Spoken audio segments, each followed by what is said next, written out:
Тағы да ассалаумағалейкум, тағы да кеш жарық құрметті футбол көрермендер. Біздер бүгінгі ойын легін әрмен қараттай жалғастырамыз. Осы ойын алдында ғана бұл тобының ойынын тамашаладық және Аяз футбол командасы 3-2 есебімен СТС командасынан басым түскен болатын. Ал назарларыңызда А тобының командалары Бесағаш футбол командасы бүгін мінекей Шалдар Юнайтед командасына қарсы өнер көрсететін болады. Айта кетейік, 12 команда А және Б тобына 6-6-дан 2 топқа бөлінген болатын және топтан 1-ші мен 4-ші орын алған команда плей-офф кезеңіне жолдама алады. Ал сіздерді ойыншылардың командалардың турнир кестесіндегі жағдаймен таныстырып өтейін. Өйткені ойыншылар тізімімен таныстырайын десен, бізге берілген ойыншылардың тізімі жоқтың қасы. Сонымен бірінші шабуыл және бірінші айып соққысы Бесағаш ойыншыларының пайдасына. Алғашқы минуттарына-ақ есепті ашып кетуге мүмкіндік бар Бесағаш ойыншыларында. Бұл өте белсенді командалардың бірі. АФЛ және басқа да турнирда қатысып жүр және соққы қорғаныс жиегін тиіп мінекей аутқа кеткен болатын. Десе де ойыншылармен таныстырып өтейік командалардың жағдаймен. Топтық кезеңдегі А тобындағы жағдай осындай. 3 турдан кейін Бесағаш 7 ұпай жинаған. мінекей 2 жеңіс және 1 тең ойыны бар бұл командада. Міне бірінші орында көшіп бастап тұр. Сонымен қатар 3-ші тайм және Шалдар Юнайтед өкшелеп бұл командалардың артында мінекей тұрған жағдай бар. 5-5 ұпайдан. Тим командасы 4-тікті тәмамдап тұр 3 ұпаймен. Ал ЦСКА мен Фемили соңғы орында бөлісіп тұрған жағдайы бар. Бірақ Тим мен ЦСКА командалары бір ойыннан кем өткізген болатын. Және соңғы турда бір-бірімен жолықсады. Бірақ кімнің шығып шықпасы өте белгісіз. Дегенмен де әзірге Фемили командасының өзінде бір кішкентай 1% болса да мүмкіндік бар. Математикалық тұрғыдан есептейтін болсақ. Ал біз енді ойынға оралайық. Мінекей осы ойыннан кейін бұл топтағы лидер ауысуы мүмкін. Шалдар Юнайтед егер 5 ағашы жетсе, онда бірінші орынға көтеріліп кететін мүмкіндігі бар. Осының алдында ғана СТС командасы 6 ұпаймен әп-әдемі 2-ші орын тұрған болатын. Бірақ 4 ұпайы бар Аяз командасы жеңіліп, мінекей турнир кестесінде 4-ші орынға өткен болатын. Және оның орнына Аяз 2-ші орынға көтерілді. Тура сол секілді бүгін 5 ағаш жеңілетін болса, онда турнирлік кестеде төмен қаратай құлдилап түсе береді. Осы командалар 1 мен 5-ші орындағы, 1 мен 4-ші орындағы командалар міндетті түрде келесі кезеңге шығу команда қатарында. Бірақ ЦСКА командасы жоқ дегенде 1 ұпай алған екен. Ал СД командасына мүлдем ұпай жоқ. Сондықтан А тобындағы жағдай шиеленіс өте қызықты деңгейде деуге болады. Ал ертеңгі күні ойындарында Тим футбол командасы сол байырғы 3-ші тайм командасымен жаға жыртысатын болады. Әзірге командалар бір-біріне зерттеп қарасуда. Бағана ойындарға сондай болған білеміз. Аяз бен СТС ойнағанда біразға дейін дұрыс бір шабуылды жасай алмаған болатын. Ал енді Шалдардың шабуылы керемет алдап өтті. Қақпа соққы. Жоқ, бұл пас болды. Соққы бағыттағы болатын еді, бірақ пас беруді жөн көрген екен Шалдардың ойыншысы. Шалдар Юнайтед командасына бір характеристика беретін болсақ, бұл команда үнемі үштікте финалдарда жүретін командалардың бірі. Яғни ылғи да алдарына сондай бір үлкен мақсат қоятын командалардың бірі. Ал Бесағаш өте адуынды команда. Бұл НФЛ-дің осы үлкен футболдың дебютант командаларының бірі деуге болады. Әзірге мысалы топтық кезеңдегі жағдайына қарайтын болсақ, бұл командадан күтілетін үміт көп екені белгілі.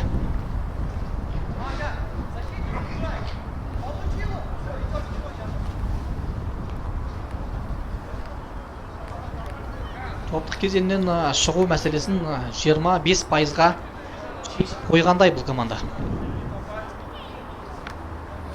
Қазір біздегі тізім бойынша осы командалардың тізімі бар жоғын қарап өтеміз. Егер бар болса, онда таныстырып өтуге тырысамыз, құрметті көрермендер.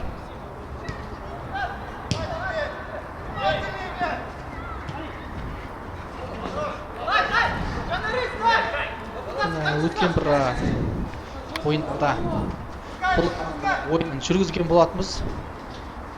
Дегенмен дәл қазір тізімді табу өте қиыны болып тұрған секілді.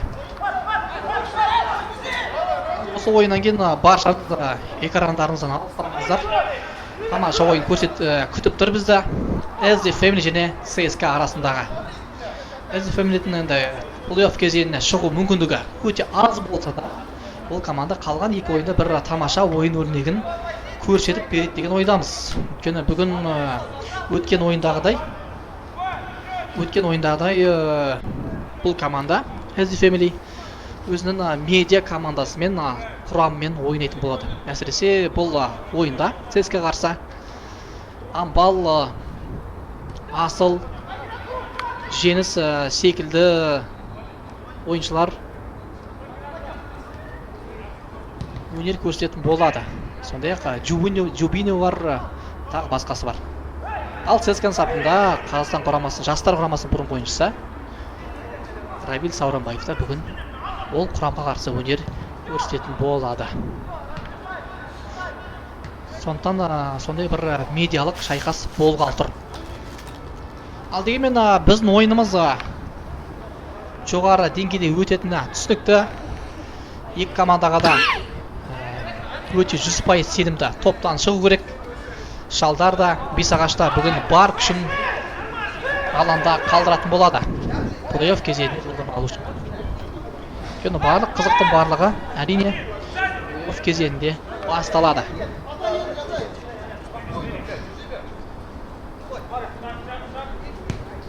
Әзірге топта бақылауларында ұстауда Шалдар командасы. Шалдар командасында жалпы қыста кубок мерзімінде бір емес екі трофей алатын мүмкіндік болды. Бірақ екі өте қаратай Тем футбол командасына есе жерген болды.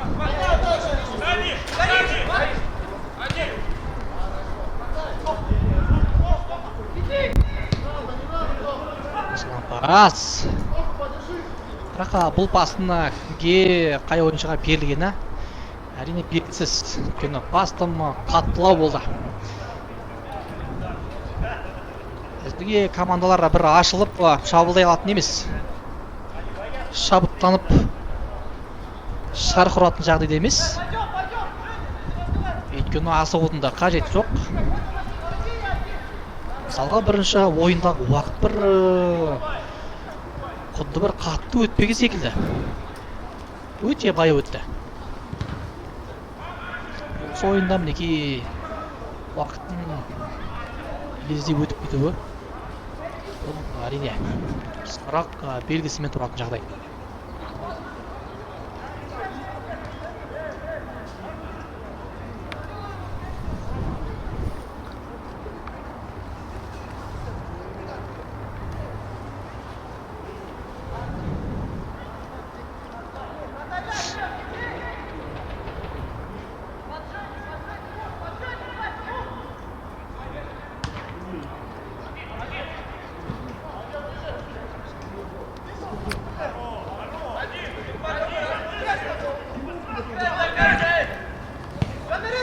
Қапталмен Машық шауып шығу мүмкін. Және атырған пас. Міне енді Шалдар командасы ойын келе жатқан секілді.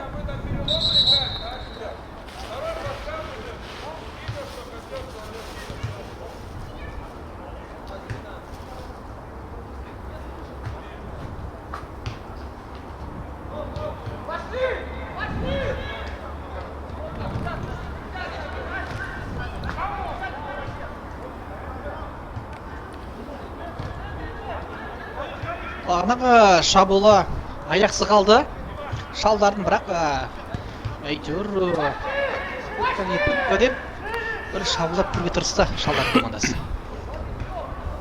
Мысалға бүгінгі ойнайтын ЦСКА қарағанда Шалдар командасы бір жарқын команда. Сол ЦСКА ол бір Атлетико Мадрид секілді қорғанысы жақсы көретін команда болса, Шалдар ол өте шабуылға шығуды жақсы көретін команда. Бірақ бүгін олардың қарсыластары анау-мынау емес, өте қиын қарсылас. Бесағаш командасы НФЛ-дің осы кубоктағы дебютант командасы болса да өте тегеурінді команданың бірі. Оған дәлел үш ойында бірде-бір жеңіліс таппауы.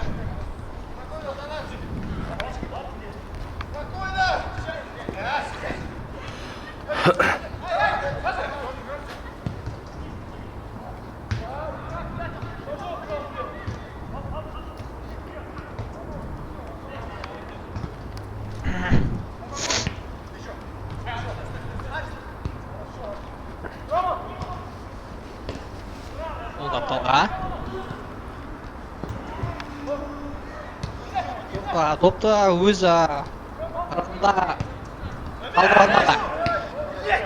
Қателік, ал бұл қателікті оңтайлы пайдаланып кетуге болады. Тамаша алдап өтті. Тамаша! Және ойын тәртібі бұзылған секілді, бірақ 13 нөмірдегі ойыншы. Жылдам қарымта шабыл. Гол салып кетуге болады. Сонымен соққы гол! Есеп 1-0. Ал бағанағы сәтте ойын тәртібі бұзылмады ма деген сұрақ туындайды. Бас төреші VAR жүйесін қараймын екен. Өйткені 13 нөмірдегі Қайрат Жатпар. Яғни өткен қысқы кубокта Қайрат 13 нөмірдегі ойыншыға қарсы ойын тәртібі бұзылуы мүмкін еді. Осы 13 нөмірдегі шалдардың ойыншысын біз бір команданың жұлдызды ойыншысына балаған едік. Ойына атақты какаға ұқсайды деп. Мінекей әр ойын сайын бұл ойынша өзінің бір талант екенін дәлелдеуде. Бірақ осы жолы егер ойын тәртібі расталса, онда Бесағаштың голы алынып, керісінше шалдар командасы пенальти тебетін болады. Бүгінгі ойындар легінде төреші бір рет бар қарап пенальти нүктесіне нұсқаған болатын. Естеріңізде болса, СТС командасы Аяз командасына қарсы пенальти соққысын сәтті орындаған болатын. Ал енді барлығы төрешінің шешімінде.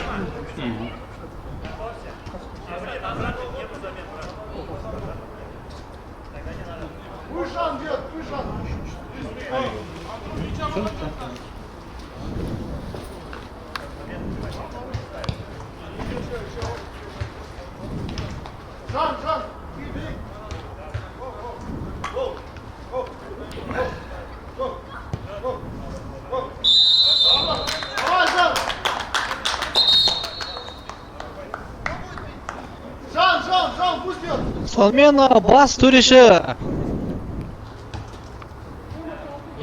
төреші шалдардың пайдасына қараптай мінеке VAR жүйесін қарап шешім қабылдаған екен. Және пенальти бағанағы қарымта шабуылға Бесағаштың голы алынып, керісінше шалдар командасы пенальти тебетін болады. Мінеке 13 нөмірдегі ойыншы өз тебетін секілді.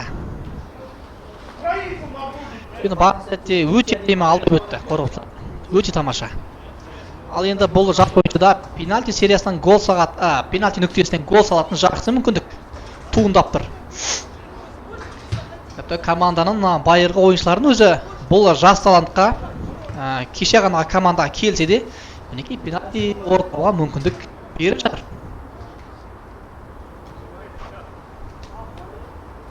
Сонымен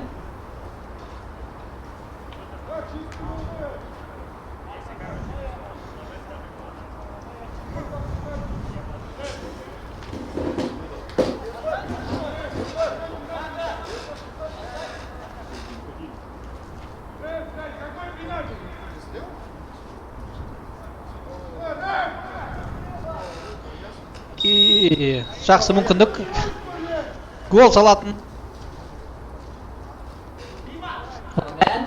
Қақпаға аттаған соққы және өте сенімді түрде. Бұл ойыншы өткен ойындардың бірінде As the Family командасына қарсы өзге түскен болады. Мінеке әр ойын сайын командаға пайдасын әкеліп жатыр. Және шалдардың бұл жасалуындағы бір сәтті трансферлардың бірі деуге болады. 1-0, есеп 1-0. Бір ғана VAR жүйесі мінекей, бір ғана қайталау матчтың тағдырын кері өзгертіп жіберген дей. Өйткені бағана қарымта шабуылда ойын тәртібі бұзылған. Бесағаш есепті ашқан болатын. Есеп 1-0. Бағанадан бері сөйлей тамағымызда қарғадай, қарқылдайтын дәрежеге жетті, қарылып. Тамаша жылдамдық. Дегенмен тағы бір ойын өткізсек, тынысымыз қалмайды тарылып. Ал Бесағаш ойыншылары дәл қазір мәжбүрлі түрде қарымта шабуыл жасауға асығатыны белгілі. Бағанағы ойында Аяз командасы 3-0 есебімен алда тұрған болатын, бірақ СТС командасы есеп теңестіруге сәл ғана жақындаған болатын.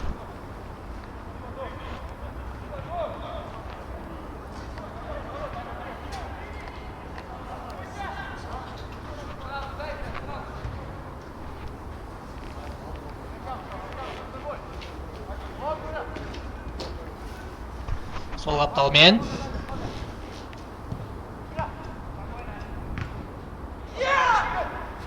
соқа болады, жасалды.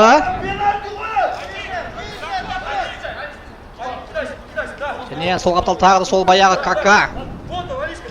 Жоқ, Кака топты қалдырды өзінде. Жоқ. Бесағаштың ұйқысына қарсы ойын бұзылды, бірақ Төреші ойындарымен қаратай жалғастыруға мүмкіндік берді. Өйткені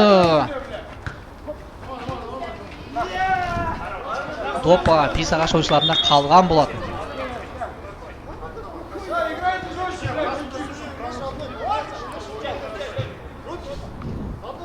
Бесағаштың қосалық құрамдағы ойыншылары Төрешінің кейбір шешімдеріне келісетін емес.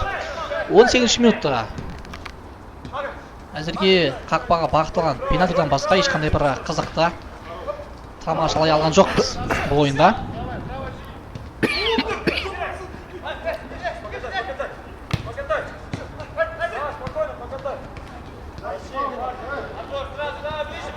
Шалдар әзірге бір соғылған голдан кейін өздерін өте сенімді ұстауда.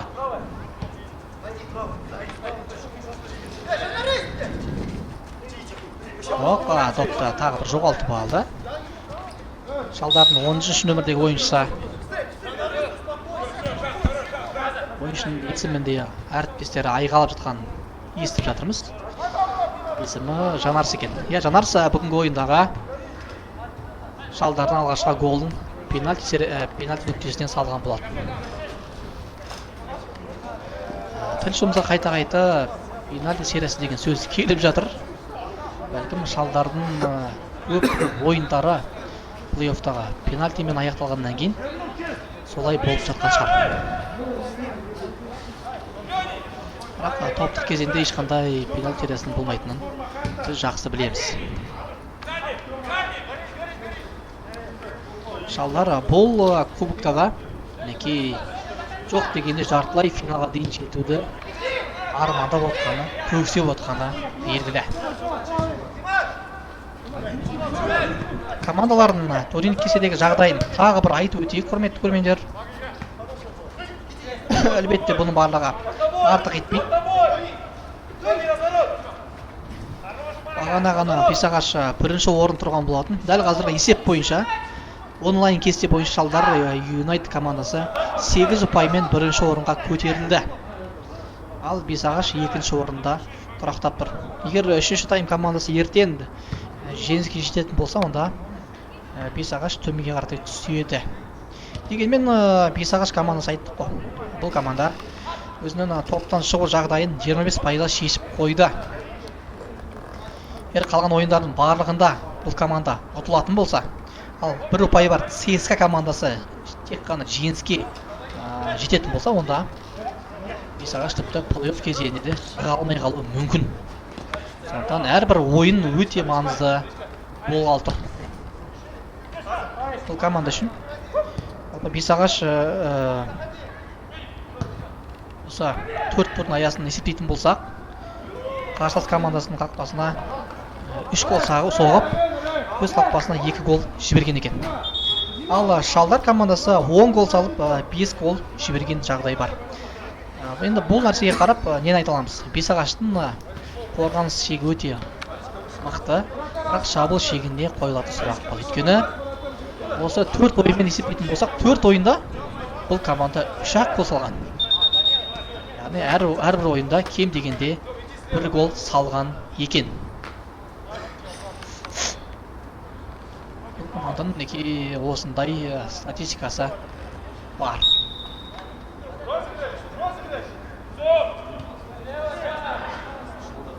Шалдар команда жаңа бір шабуылын бастайды. Ал бағана сәтте ойыншылар алмасты, бірақ қайсы командар екенін көз жатып қалдық.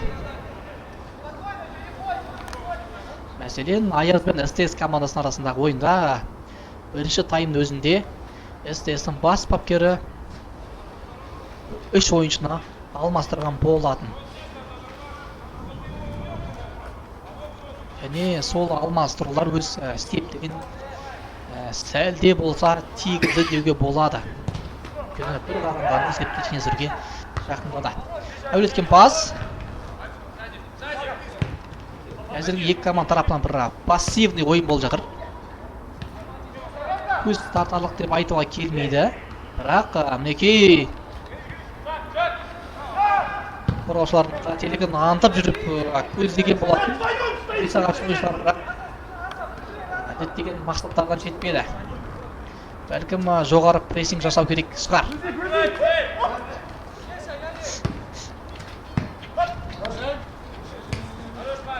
Жалпы Бесағаштың мінекей қандай жерден келгенін, киген формасынан да білуге болады.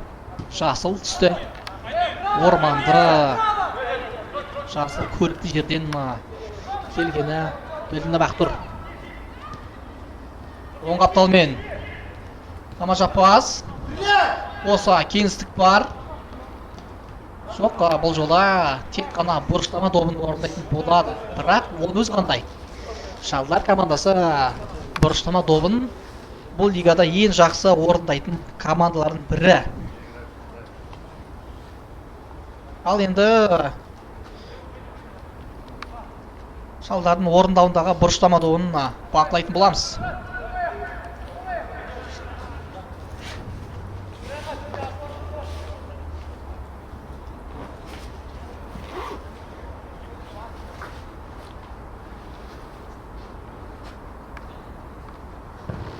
Асырылған пас.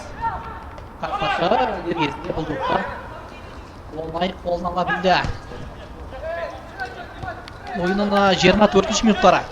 11 минут уақыт бар. Жоқ, ешқандай офсайд жоқ. Шалдардың қорғаныс шегі мінекей міз қақпай мүмкіндік беретін емес. Әзірге.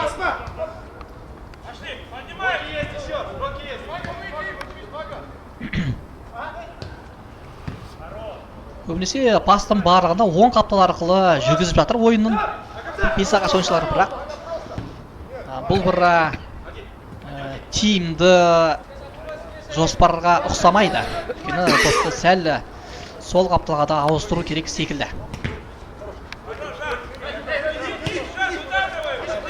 Әзірге сол қапталдағы қорғаныс шегі бір қателікке бой алдыратын емес. Тамаша жылдамдық 4-ші нөмірдегі Бесағаштың ойыншысында. Соққы бағыттауға болады. Жоқ, пас берді бұл жерде. Асырылған пас, ешкім жоқ. Бесағаштың сапында жылдам ойыншылардың барын көрдік. Ал бұл жерде соққы бағыттауға болады. Тамаша өтті, бірақ неге соққы жоқ? Неге соққы жоқ? Мінекей осы сұрақ көкейімізде тұр. Топты соңына дейін апарып, мінекей тепкісі келгені көрініп тұр. Тебініп тұр, бірақ бұлай қақпаға топ тебем деп теріс қимылға мүмкіндік беріп қойып жатқан секілді Бесағаш ойыншылары. Ауытта берген пас, ал бұл жерде ше! Қандай жақсы мүмкіндік 2-ші нөмірдегі ойыншыда. Мінекей бұл жолы шынымен де қауіптірек болды. Бірақ тым қатты теуіп жіберді Бесағаштың қорғаушысы.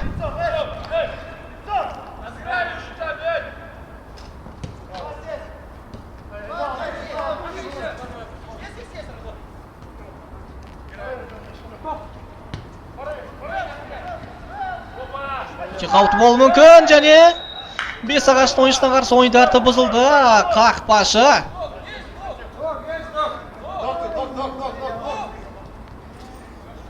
бұл жерде болды секілді көк парша. Мінекей ұзыннан сұлатып түсіргені бар Бесағаш ойыншысының. Ал енді кезек, пенальти тебетін кезек Бесағаштың ойыншыларында секілді. 7-ші нөмірге қарсы ойыншыға қарсы ойын тәртібі бұзылды. Қақпашы өткені ерте шығып бұл топты тебуіне кешігіп қалған болатын. Мінекей нәтижесінде өз қақпасына пенальти сұрап алды.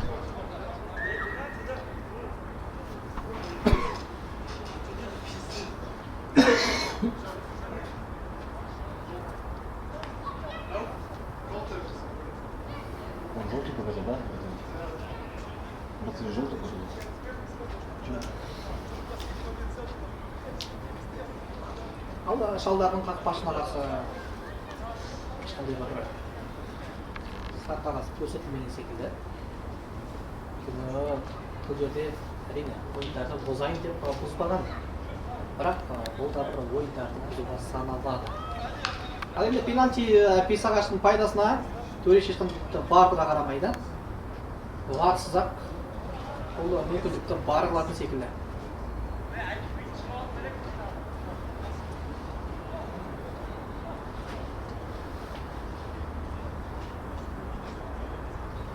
Сонымен есеп теңестіретін жақсы мүмкіндік Бесағаш ойыншыларында.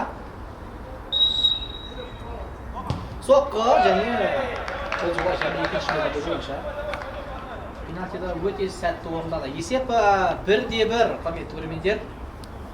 Екі команда ойыншылар пенальтидан өзгеріске болады.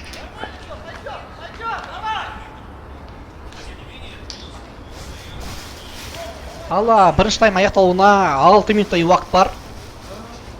Командалар мінекей үзіліске тура осы есеппен тарқасатын секілді.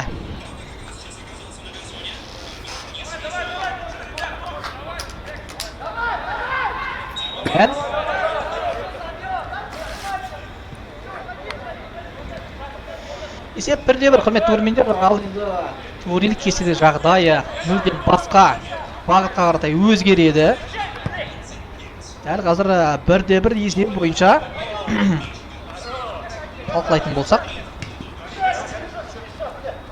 Шалдар Юнайтед командасында 6 ұпай болады, ал Бесағашта 8 ұпай болады. Бүгінгі ойында егер жеңіске жететін болса, онда Бесағаш ойыншылары плей-оффқа шығу мәселесін күннен бұрын шешіп қоятын секілді. Тура Ансат командасы секілді. Ал егер тең есеппен тарқасатын болса, онда 50% көлемінде келесі кезеңге шығу жолдамасын алып қояды. Жоқ, бірақ олай емес. Қазір нақтырақ бір қарайтын болсақ, негізі тең ойын өзі 1 өзі жеткілікті секілді. Жоқ, ЦСКА-да әлі ойын бар екен, сондықтан да тең ойын тек қана 50% ғана шешіп қояды. Бірақ бүгінгі ойын дәл қазір есеп 1-1 болса да, тең есеппен аяқталмайтын секілді. Екі командара барынша жеңісті соңына дейін жұлып алуға тырысатыны сөзсіз, құрметті көрермендер.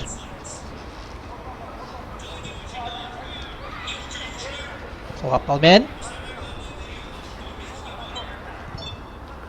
ойлаған ойлар кәдеге аспады. Бесағашын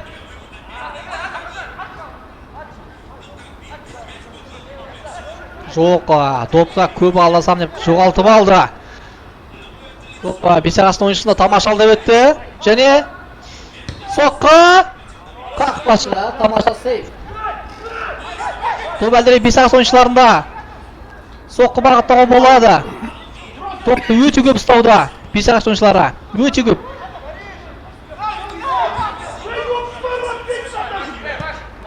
Мінекей, бір соққының жетіспеген ай. 1 минуттың ішінде бір-бірін допты әрі-бері беріп, мінекей шабылдың мазасын қашырды Бесағаш ойыншылары.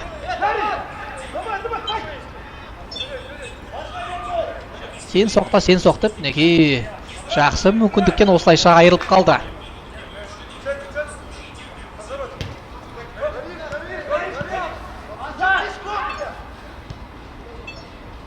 Мінекей Бесағаш ойыншыларына жаймен деп көшкенін көріп отырмыз. бағанаға голдан кейін ойын тізгінін Бесағаштың ойыншылары өз қолдарына алды. Оны бағанаға өткір шумды шабуылдарынан да білуге болады.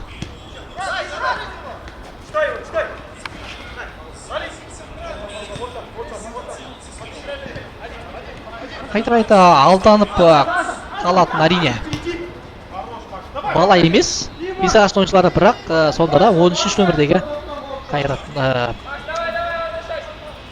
Шалдардың ойыншысы қайта мінекей дриблингқа баруда, тағы доп жоғалтты. Естеріңізде болса, бұл ойыншы Қайрат деген командаға ойнаған болатын. Қысқы кубокта, сол кубокта жеңіске жетті және трансферлік маусымда Шалдардың сапына ауысқан болатын. Ал Шалдар командасы бұл команда алғыда амбициясы биік командалардың бірі. Ал бұл жеріше гол! Есеп 2-1. Мінекей кішігірім кембек Бесағаштың орындауында.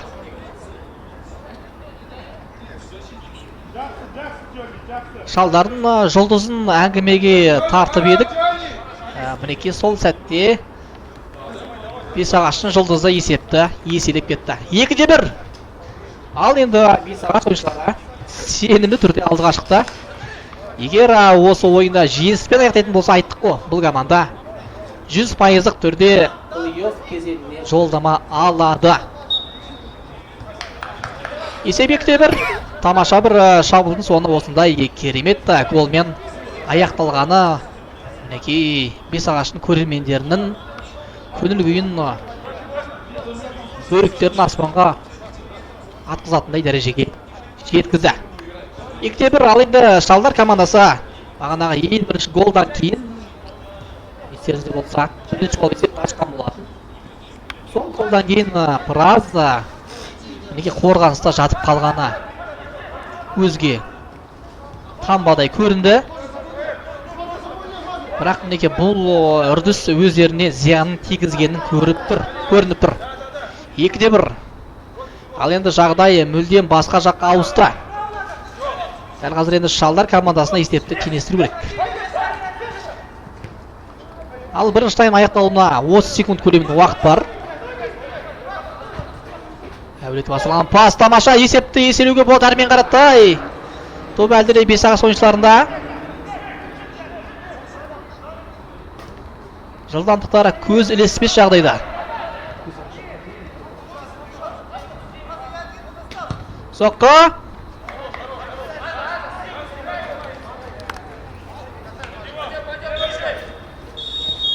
Сонымен төрешінде ысқырыға дер кезінде естілгендей бірінші тайм аяқталды, екінші таймда жолыққанша.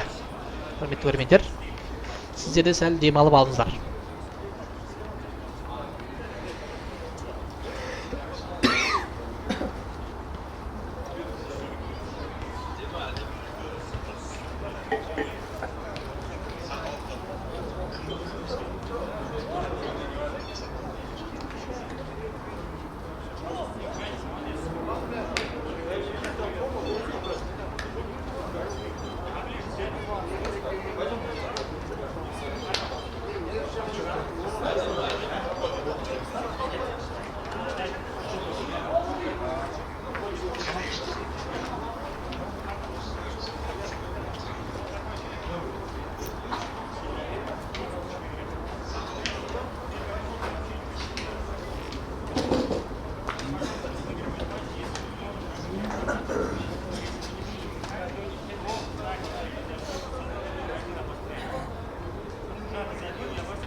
Ал құрметті көрермендер, біздің ойынымыз әрмен қаратай жалғасын алды. Бірінші таймнан кейін есеп 2-1. Шалдар командасы есепті бірінші болып ашқан Бесағаш ойыншылары 2 гол салып, мінекей алдыға шыққан болатын. Туриндегі кестелік мүлдем басқа бағытта өзгерді.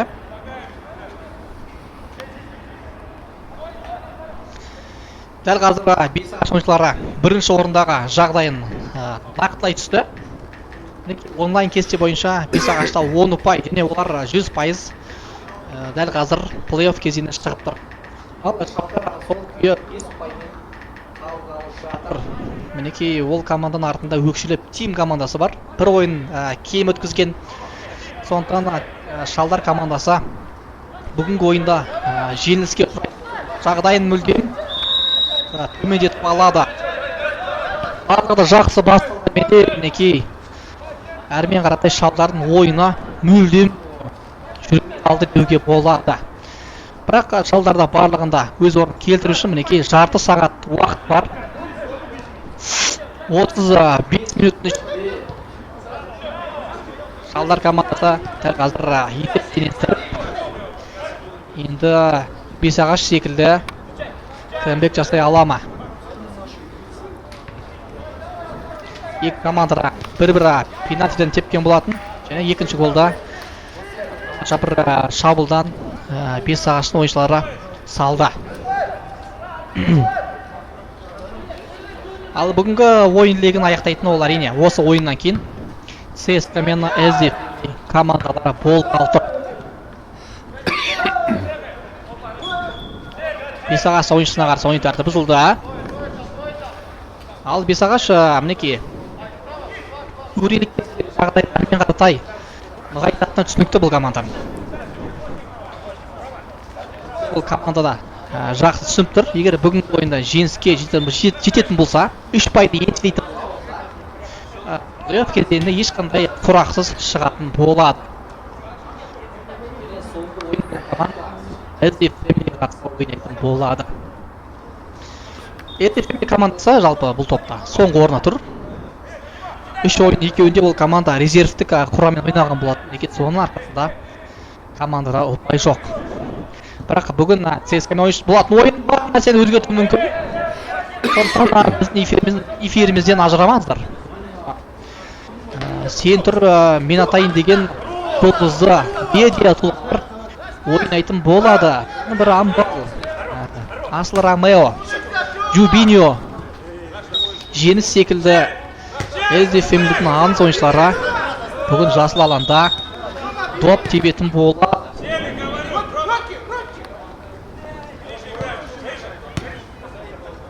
Сондықтан біздің мықты командалардың мықты ойындарын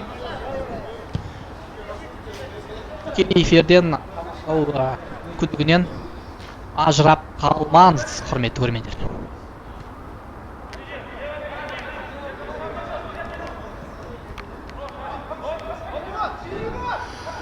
Солмен жылдам басқа келді шалдардың ойыншысы, бірақ мінекей қарсыласқа допты оп-оңай бере салды. Жалпы бірінші таймнан бақылағанымыз Бесағаш шалдар қарағанда допты өте сауатты бақылайды. Оның үстіне ойыншылар жылдамдығында бір жоғары деңгейде екенін байқаған болатпыз.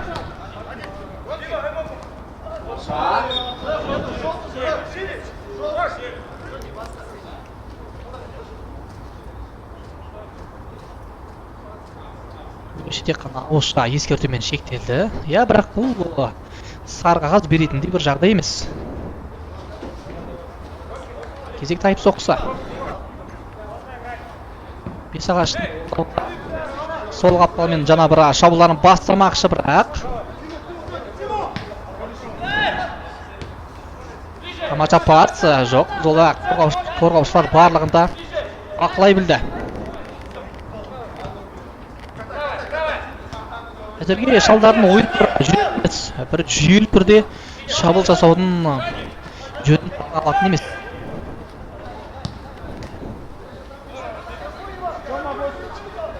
СДФ-дің ойыншылары деп келіп жатқанын байқап отырмыз. Өйткені бүгін ойыншылар үшін X күні.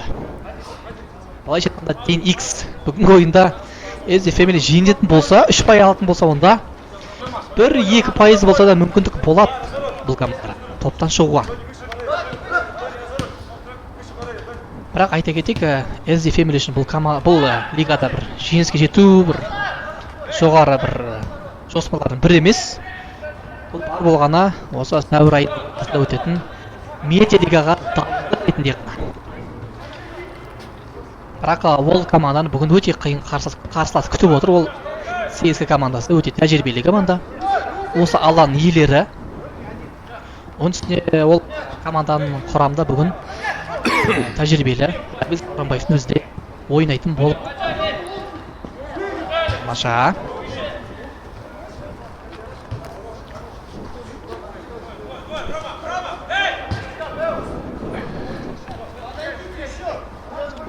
Тим командасы, Сауранбаевтың командасы бұл лигаға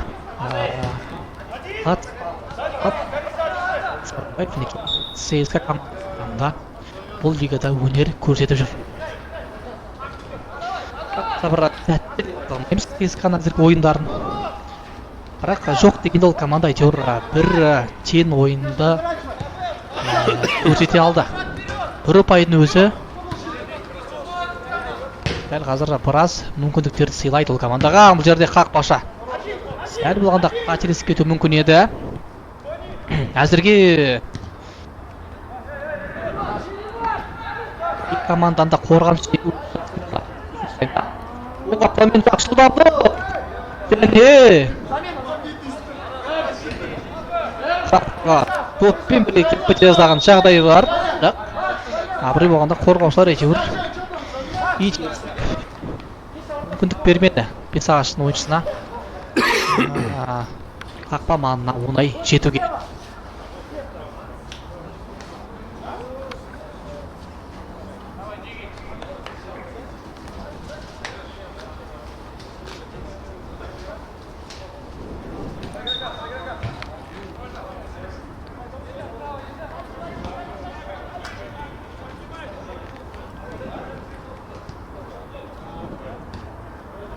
Шалдар командасында қазір асығу керек. Өйткені алдыңғы ойында СТС командасы өте кеш ойынға қосылған болатын. Мінекей нәтижесінде уақыт жетпей қалып 3 ұпайды беріп қойған болатын. Аяз командасы. Сондықтан уақыт деген көзді ашып жұмғанша өте шығады. Ойын мысалы 45 бар болғаны 10 минут өтті дегенмен де 25 минут уақыт өзі текезе қалуы мүмкін.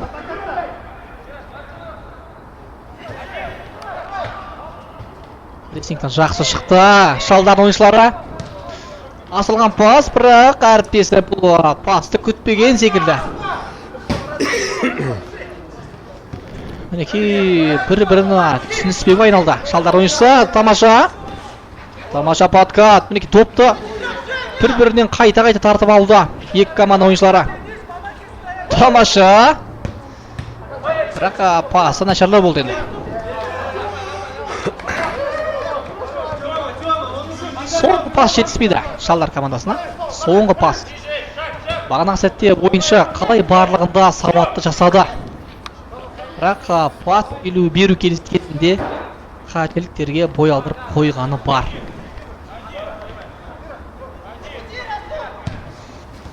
Асылған пас. Және тым қаттылау берген секілді бұл жолға. Мінекей алса осындай диагоналды пастар арқылы ойын әрмен қаратай жүргізуді жалғастыруда Шалдар ойыншылары. Әзірге бұл істерінен бір кәде шығатын емес. Соққы бағыттауға болады. Өте жасырын соққы болды. Бірақ қақпашы барлығында бақылап отыр бұл жолы. Ойын барған неке жандауға жылдамдықты артып жатқан секілді. Бесағаштың шабуылы. Бесағаш шабуылдамағанына біраз уақыт өткен секілді. Соққы. Қақпадан сәл қисып кетті. Неке соққыға соққымен жауап беруде.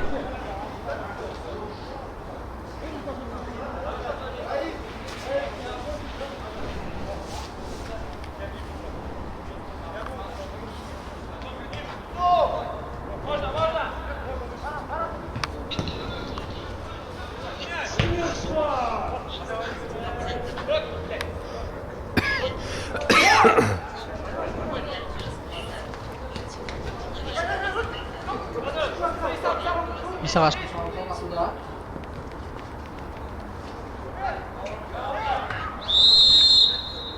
тамаша.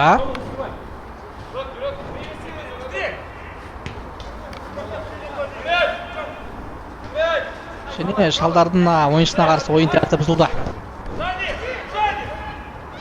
Қиын, Шалдарға өте қиын шабуыл жасау дәл қазір.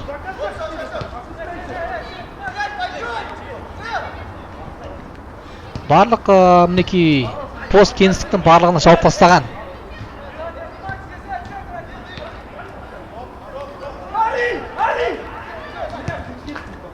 Тамаша пас, бірақ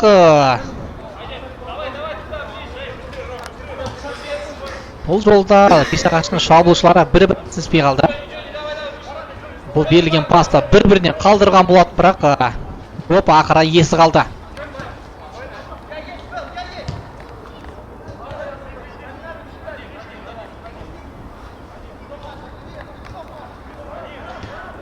шабуыл жасаудың амалдарын қарастыруда қайта.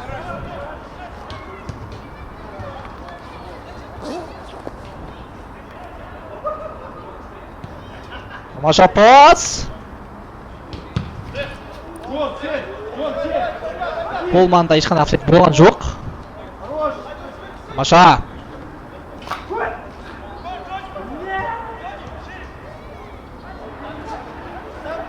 Бағана бірінші таймда біршама гол салатын мүмкіндіктер болды. Ал ендіше қақпа торына тоғыта салатын мүмкіндік еді, бірақ Бесағаш қайта осындай бір 100%-ық мүмкіндіктерін мүлт жіберді. Мысалға бірінші таймдағы сәттері келетін болсақ, бір емес 3-4 ойыншыда қақпаға соққы бағыттайтын мүмкіндік болған. Бірақ Бесағаштың ойыншылары топты өздері көп ұстап, ақыр аяғында гол сала алмаған болатын. Ал Шалдардың тарапында ойыншы алмасы да 7-ші нөмірдегі ойыншының орнына 11-ші нөмірдегі ойыншы алаңға шықты. Өйткені ойыншыларды алмастырып бір ойынға өзгерту енгізбесе басқаша мүмкін емес секілді. 49 минут 21 минут уақыт бар Шалдар командасында. Бірақ айта кетейік, есеп 2-1 бар болған, 2-1. Сондықтан 2-1 есебімен жеңіп жатырмыз деп қорғанысқа жатып алатын жөн емес Бесағаш командасы үшін. Тамаша.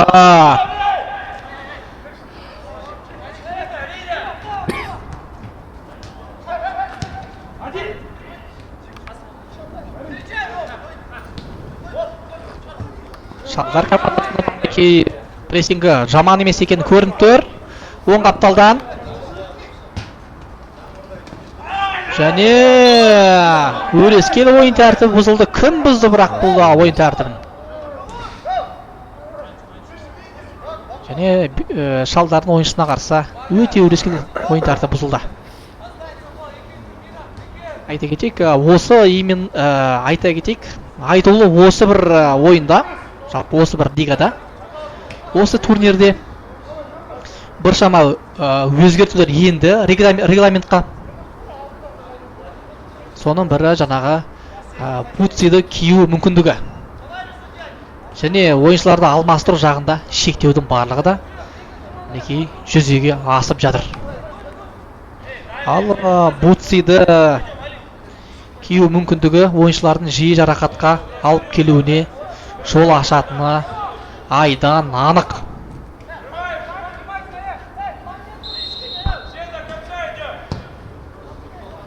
Пас және гол! Гол! Есеп 2-2. Мінеки. Баяғы сол 13-ші нөмірдегі ойыншымыз есепті теңестірді. Мінеки, бірінші таймда осы ойыншыға қарсы ойын тәртібі бұзылып, пенальтидан есепті алған болды. Ал мінеки, оған қарсы ойын тәртібі бұзылып, есепті теңестіріп отыр. Жарайсын деуге болады, 13-ші нөмірдегі ойыншының болашағы зор. Тамаша голын ақтыратанды, есеп 2-2. Ал енді қалған уақытында Бесағаштың ойыншылары есепті еселеп командасына 3 пайды қанжығасына майлап бере алама. Мінеки, тамаша тартысты ойындар куәгері болып отырмыз. Алғашқы ойынын гол көрдік. Бұл ойында мінеки бақандай 4 гол салынды. Тамаша соққы. Ал өткен ойында, өткен турларда керісінше біз көп голдың соғылуына мұқтаж болған секілдіміз. Атап айтқанда, ол ойында көп есептердің барлығы 0-0, 0-1 есебімен аяқталған болады.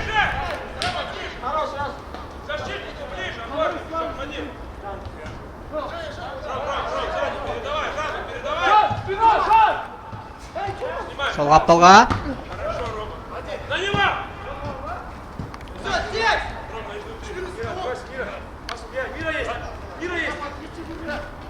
Мінеки, уақыт минуттар өткен сайын көрінбей кестелік жағдай әрлі берлі өтілуде. Енді тең ұпай алу екі командаға да жағымды емес деп айта алмаймыз. әйтеуір пайызда қалғаннан гөрі 1 ұпай алған өте тиімді дәл қазіргі уақытта. Бірақ жеңіс әрине ол әр кезде де майдай табады. Айттық, Бесағаш командасына қорғанысқа жатудың қажеті жоқ. 2-1 есебі деген ол өте қауіпті есеп. Ол түгілі бағана 3-0 есебімен жеңіп жатқан Аяздың өзі ақыр аяғында 3 пайдан айырылып қала жаздады. Тамаша шабуыл. Және бұл шабуылдан шет шығу мүмкін бе? Жоқ. Бұзылған секілді. Сары қағаз Шалдардың ойыншысына. Айып соқса. Ал енді Бесағашта жақсы мүмкіндік. Доп барынша қақпаға жақын.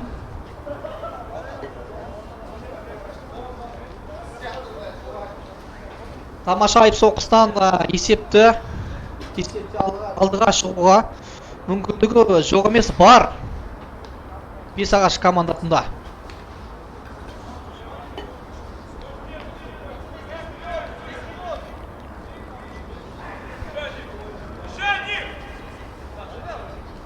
Мен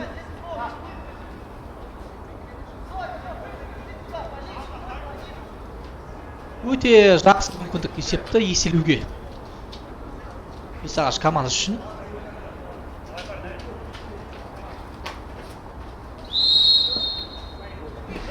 Соққы! Қақпадан сәл ғана қиыстепті. Бірақ бұл айып соққысын өте сәтсіз орындады.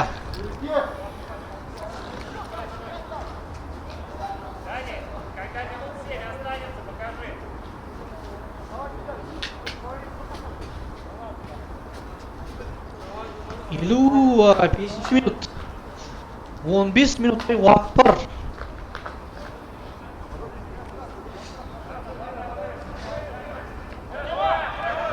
CSKA командасының алаң жиегінде жаттығуды бастап кеткенін көріп отырмыз. Бұл команда үшін бүгін маңызды ойын. Командаға небәрі 1 ұпай. Негізі сол 1 ұпайды 4 ұпайға айналдыру үшін барлық күшін салады деуге болады.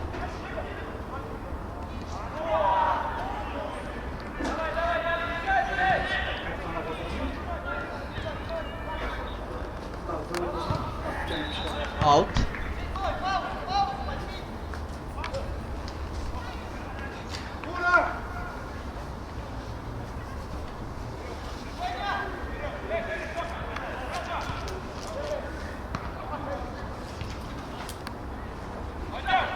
Топ Шалдар ойыншыларында. Кім ашық бұл жерде. Бірақ бұл пасы сәтті болды. Бәлкім оң қапталды ашылған ойыншыға пас беру керек. Шалдар ойыншысы осындай шешім қабылдаған болатын. Сонымен топ Жаннұрда және бұрыштама.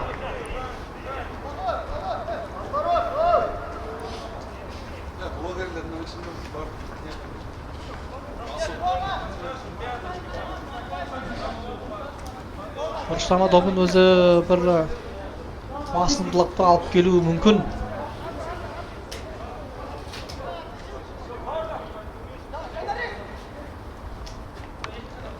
Азырған пас. Соққы бағыттау бақын, бірақ өте сәтсіз.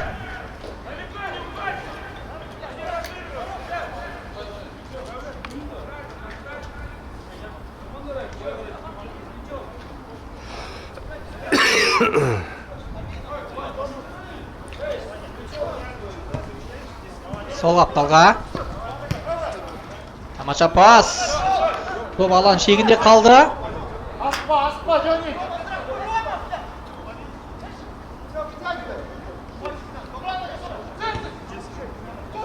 Соққы керек бағыттайтын. Өте сенімсіз бағытталған соққы болды бұл. Барынша.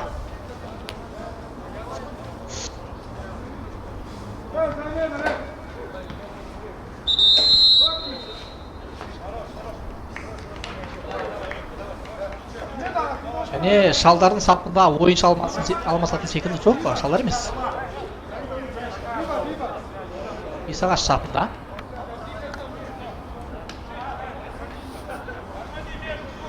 Өйткені Шалдардың ойыншысы ауысу керек деген белгіні көрсеткен секілді еді, бірақ бас бапкер өзінің үздік ойыншылардың бірін алмастырмайтын секілді.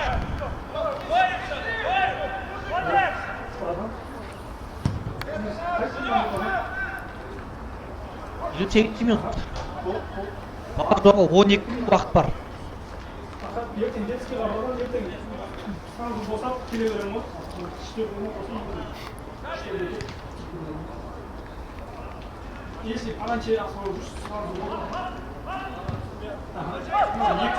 Бірақ қарымташ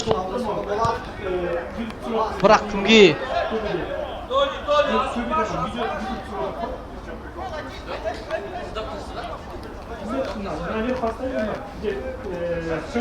Шалдар командасына бір ұпайдың өзі жеткілікті ме?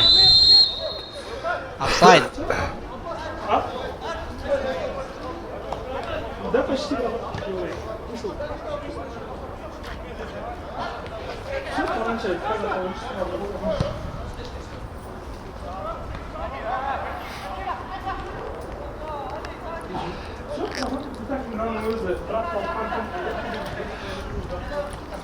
Сол қапалмен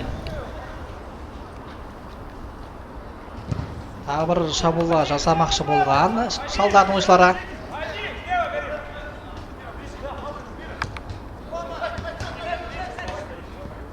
Тамаша өтті, бірақ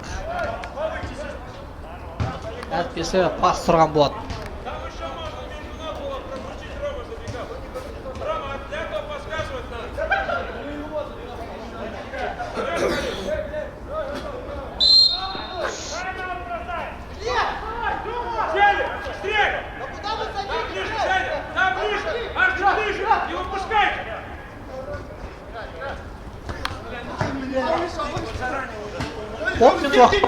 Он минут уақыт. 10 минутта опық жемейтіндей ойындарын от алдырып 3 пайды еншілейтіндей өнер көрсету керек командаға. Бір пайдан да кетар емес секілді команда. Исағашын пайдасындағы аут. Асырды.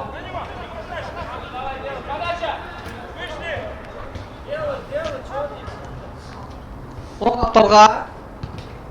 Жақсы мүмкіндік соғатын және. Ай-ай-ай. Сәтсіз соққы болды бұл.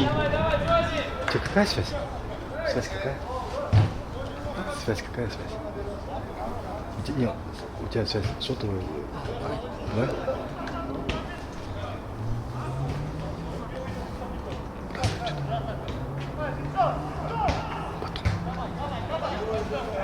Сабақ көне стартымен дегенде келсе қақпа торынан бірақ шығаратын мүмкіндік еді ғой бағана. Итағашын ойыншылардың соққысы бірыңғай осындай қалыпта екенін көзіміз көріп те жатыр, жүрегіміз сезіп те жатыр ағай. Тағы бір мүмкіндік. Барлығын тамаша жасайды, бірақ топты қақпаға бағыттайтын кезінде қателіктен көз ашпай жатыр әзірге Исағаш ойыншылары. Капитан топты алға қаратай апарып сілген болатын. Топ Шалдар ойыншысында жақсы подкат. Маша техникаларына мін жоқ ойыншылар. Мінекей тіпті топты алып қою қазір мүмкін емес. 7-7 нөмірдегі ойыншыдан. Пас. Исағаш ойындары бір-біріне қатты ұқсайтын секілді. Пас беру болсын, ойын жүргізу жағы болсын. Сол қаптыға салам.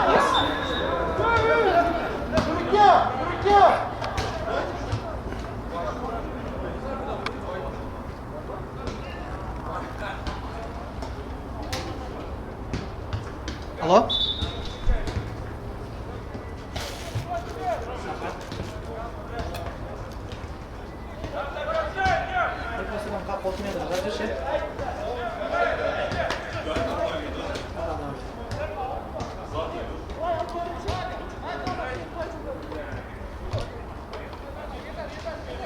Сонымен айып соқса шалдардың пайдасына. Шалдарын шаптығып жүріп шатталатын сәтін іздеуде соққы қақпадан тым биіктеу кетті.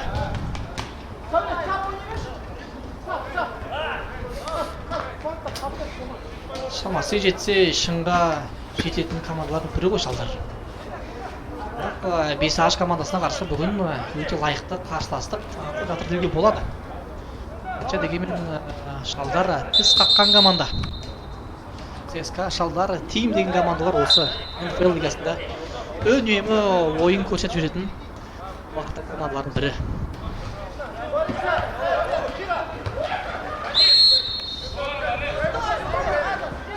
Кезекті ойын тәртібі бұзылды.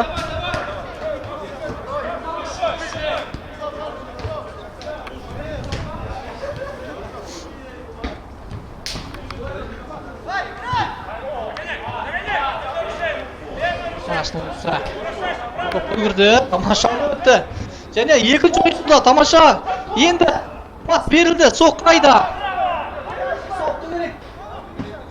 Жоқ, осындай допты көп ұстап қалатын әдеттер мінекей командадан артық беруде. Ал өмірдегі ойыншының көрдіңіздер ме? Екі ойыншының алдап өтті. Бірақ әріптестері мінекей берген пастардың барлығын, шайнап берген астың барлығында жұтып голға айналдыра алып дейміз. Бұл деген тұстары бар секілді көрінеді бұл команданың. Шалдар ойынға ауысты. Қаншалықты сәтті деуге келеді. Кепес ағаш барлық топтарын барлық оңай тартып алды.